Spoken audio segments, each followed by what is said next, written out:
In this video, we'll be taking a look at 3 NFL games happening on October 1st, 2023, and providing you with free team picks and total picks for each one of those games. So 2 picks for each game, 6 picks in total. Welcome back to Cash Out Sports. Let's dive right into it. Oh, and don't forget to subscribe and to click the bell icon to get notified as soon as these videos get released, so that you have more time to plan out your bets as we provide these videos on a daily basis. I can guarantee that you'll have all the important information that you'll need on these 3 NFL games after fully watching this video.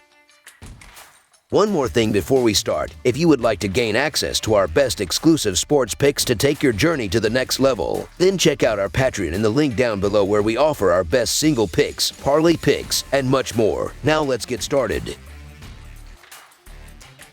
Baltimore Ravens versus Cleveland Browns. It's a good old-fashioned American Football Conference North battle on Sunday afternoon as the 2-1 Cleveland Browns host the 2-1 Baltimore Ravens. The Browns are coming off an impressive win over the Titans, while the Ravens are reeling from a bad loss to the Colts. Cleveland has won 2 of the last 3 from Baltimore, including a 13-3 rock fight last year. The Ravens had won their first 2 games of the season, and they had high hopes for what happened against the Colts in the last game. The offense only scored 19 points, and they ended up losing by a field goal in overtime. Lamar Jackson completed 22 of his 31 passes for 202 yards. He also rushed 14 times for 101 yards and 2 touchdowns. The Ravens are averaging 23.7 runs, while their pitching is giving up 18 points per game. The offense is ranked 14th, while the defense is ranked 8th. The Browns sit with a 2-2 record, and they sure were impressive in the last game. The Browns scored 27 points against the Tennessee Titans, but even more impressive was the defense that gave up only 3 points. Deshaun Watson had a strong game, completing 27 of his 33 passes for 289 yards and 3 touchdowns. Amari Cooper also had a strong game, catching 7 passes for 116 yards and a touchdown. One thing that needs to be improved on is the run game. Without Nick Chubb, someone like Kareem Hunt needs to step up.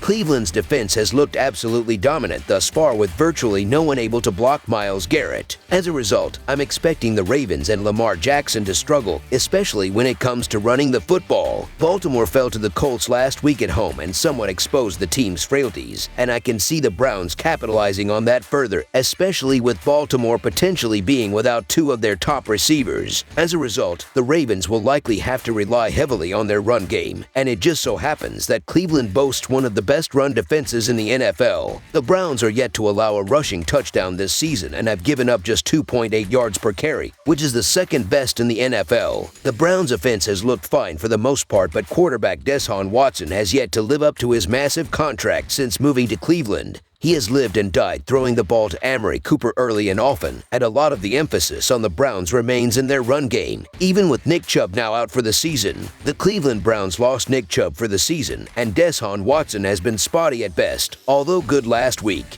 But people need to realize how freaking good this defense is. The offense is but a side role player in this production, as the Browns have the best defense in the league, and it will carry them all season. They held Joe Burrow to under 100 yards passing, they held Derrick Henry to 20 yards rushing, and in their only loss, 14 of the 26 points were from defensive touchdowns, a pick 6, and a fumble, scoop, and score. The Ravens' passing game is limited, and without much help around Jackson, I don't see the Ravens being able to mount much of an attack. So the Cleveland Browns to win and cover the spread as favorites is our full game side pick. These 2 teams will rely on their defenses to keep them in the game, and I'm assuming it will come down to the final minutes of the game in a close contest. Both teams are without their starting running back, impacting the game significantly. Each defense is solid against the run, and it will be interesting to see which team becomes one-dimensional earliest. The passing attack for both sides is adequate, but I still have more confidence in the opposing defenses. Neither of these offenses has been that explosive or spectacular, and the Browns' defense has been the strong point of this team. I expect this defense to carry them for the most part throughout the season. The Ravens' offense hasn't looked good at all in the first couple of weeks. If teams can stop Lamar Jackson running, they will really shut them down for the most part, and other teams are getting wise to that fact as well. The Ravens' defense, meanwhile, has a bend-don't-break mentality and should be able to keep Deshaun Watson in check.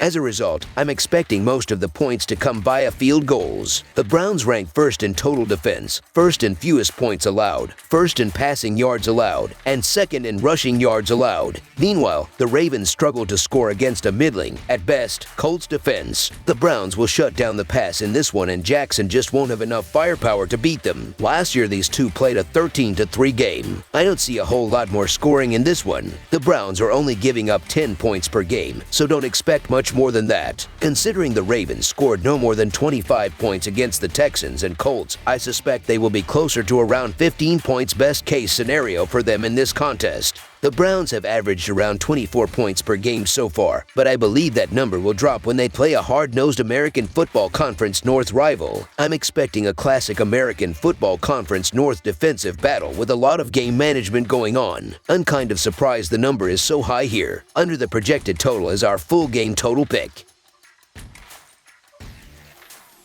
Minnesota Vikings versus Carolina Panthers. Something has to give when the winless Vikings meet the winless Panthers on Sunday. Minnesota saw a late comeback picked off in a 28-24 loss to the Chargers at home last weekend. Carolina could not keep pace in Seattle, where they were 37-27 losers. If it wasn't for turnovers, the Vikings very well could be 3-0 right now. In 3 games, the Vikings have had 9 turnovers, and it seems every time there is a key moment the Vikings give away the ball. In the last game against the Chargers, the Vikings scored 24 points, but the defense gave up 28 points. Kirk Cousins had another big game, completing 32 of his 50 passes for 367 yards, 3 touchdowns, and 1 interception. The Vikings are averaging 23 points while their defense is giving up 27 points per game. Justin Jefferson has caught 27 passes for 458 yards and a touchdown. Bryce Young is returning to the Panthers this week after missing the last game with an ankle injury. Young so far this season has shown some flashes, but has also showed that he is a rookie at other times. The Panthers sit within 0-3 record overall, and they are coming off a 37-27 loss against the Seahawks. Andy Dalton did have a strong game for the Panthers, completing 34 of his 58 passes for 361 yards, 2 touchdowns, and 0 interceptions. The Panthers are averaging 18 points while their defense is giving up 27 points per game. DJ Chark Jr. is dealing with a hamstring injury, but he's expected to go in this game. Bryce Young was a full participant in Wednesday's practice and should return to the field in Week 4, but it seems like Andy Dalton is a better option for the Panthers at the moment.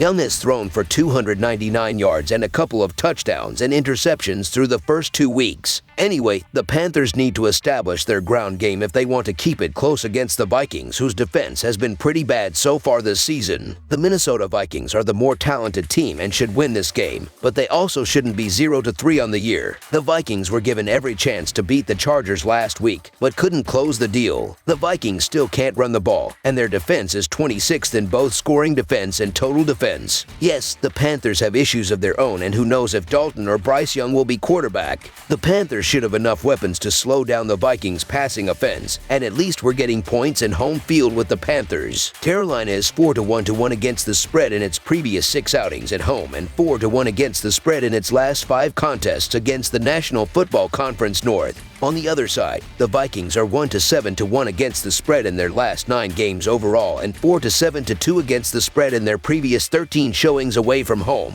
I want little to do with the Vikings, probably the biggest underachiever up to this point, so the Carolina Panthers to cover the spread as underdogs is our full game side pick. Although feisty on defense, the Panthers' offense hasn't produced at a competitive level. Carolina has faced its share of tough defenses, and they certainly fight hard, but they're clearly a team in flux. Rookie quarterback Bryce Young could return this week, but he struggled in his first 2 starts, throwing for just 299 combined yards. Andy Dalton, the only other passer on their roster, threw for over 300 yards in a loss last Sunday, but the offense still couldn't produce enough to keep pace with the Seahawks. Despite their record, Kirk Cousins leads the NFL in passing yards and passing touchdowns. The Vikings are armed with one of the best players in the NFL in Justin Jefferson, and the franchise is no doubt desperate for a win. We're not sure if it's the same story for Carolina, who might very well be embracing a full rebuild at this point. However, the Panthers have shown enough fight to believe that they can put plenty of points on the board, especially since the Vikings have allowed 62 points combined over the past 2 weeks. It's hard to trust the Vikings' defense, but Minnesota certainly has the firepower to surpass the 20-point mark against the Panthers. The over is 8-3 in Minnesota's last 11 games overall and 4-1 in its previous 5 contests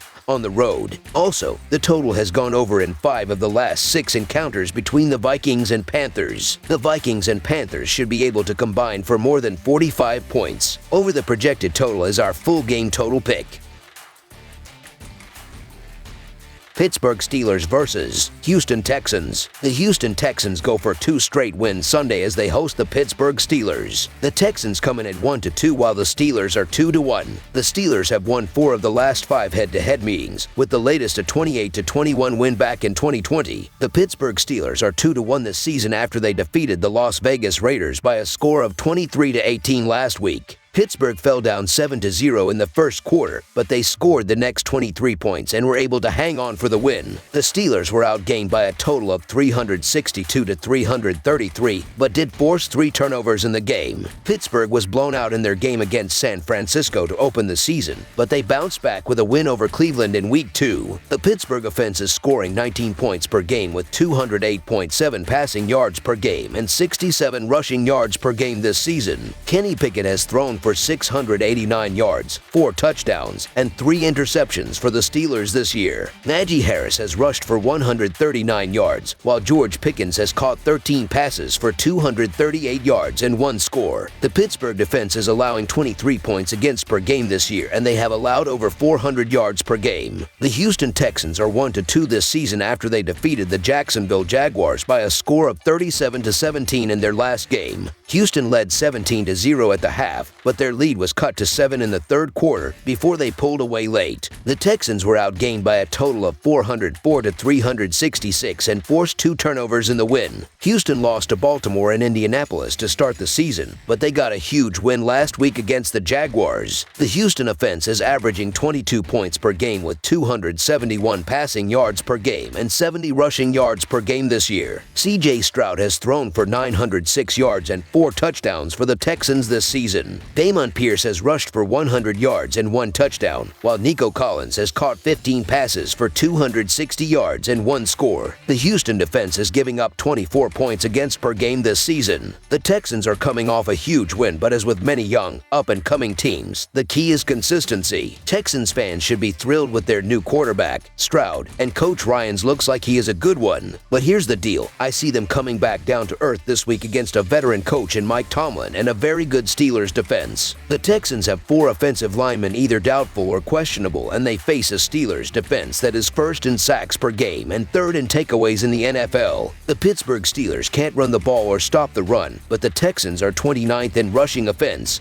so that may not matter here. A Steelers defense that leads the league with 13 sacks is sure to give a rookie quarterback in C.J. Stroud trouble. Stroud has already been sacked 11 times this season. Only 6 quarterbacks have been sacked more than Stroud. This won't be the prettiest matchup, but it's the Steelers defense that gives the road team the edge. I have been watching this line all week, and it's interesting that it has moved inside of a field goal, rather than potentially moving north to 3.5 points. Personally, I think this is a massive overcorrection in the market for Houston after last weekend's upset win over the Jaguars. I'm not willing to say that the Texans are a formidable foe after winning just 1 game. This is still a youthful roster under a young coach, and I'll ride with the tried and true Mike Tomlin. It feels that ever since Ben Roethlisberger retired, and even during his final years, the public has looked at the Steelers as an easy fade. Well, this is a tough team that's going to find a way to stay in games. Dating back to the end of last season, Pittsburgh is 5-0 against the spread in their last 5 road games. They're also 5-1 against the spread in their last 6 matchups against Houston, so the Pittsburgh Steelers to win and cover the spread as favorites is our full game side pick. Houston's defense has shown more moxie after hiring DeMeco Ryans, one of the brightest defensive minds in the NFL. The results have been up and down, with an average performance in Week 1, an embarrassing showing in Week 2, and a good not great outing in Week 3. Jacksonville was largely the cause of their own mistakes last Sunday, but they still outgained the Texans 404-366 in total yards. And then there's the Steelers. Pittsburgh is 2-1 mostly because of its defense and grit, but it's not unlike the team we see most seasons. Mike Tomlin is in our top tier of coaches because he's good at the most important thing in sports, winning. Pittsburgh's defense, led by All-Pro T.J. Watt, has played incredibly well for the last 3 weeks, and their offense finally found a rhythm in Week 3. Regardless of their offensive statistics, the Steelers are a tough team that makes life very difficult for opposing offenses. Houston still has a pretty lengthy injury report, but none of the listed players are as important as Laremy Tunsil. The offensive tackle is listed as questionable on Sunday with a knee injury. If he's unable to go, then you can imagine that T.J. Watt will be licking his chops at the opportunity to cause havoc in the backfield. While that's only one specific positional matchup, it could have a massive impact on the game considering Watt is already in the running for Defensive Player of the Year. On the flip side, Kenny Pickett and this Steelers offense is still a work in progress. Also, I have to say, Matt Canada is one of the worst defensive coordinators in the league, so I'm expecting Pittsburgh to keep things on the conservative side in this game. They're the more talented roster and they simply have to play mistake-free football to leave Houston with a pleasant result. In 2 of the 3 games the Steelers have played this season, the total has gone below this number. In the one game where it went over, the Steelers had 2 defensive touchdowns. Houston's offense has been impressive, but they will struggle to hit their season average against the Steelers, particularly with a banged-up offensive line. The Steelers are terrible against the run, but the Texans have one of the worst rushing attacks in the NFL, so they won't be able to take advantage of it. Look for a lot of running and intermediate pass routes to get Pickett comfortable. Ultimately, the Steelers will control the temp here and keep the score below the total.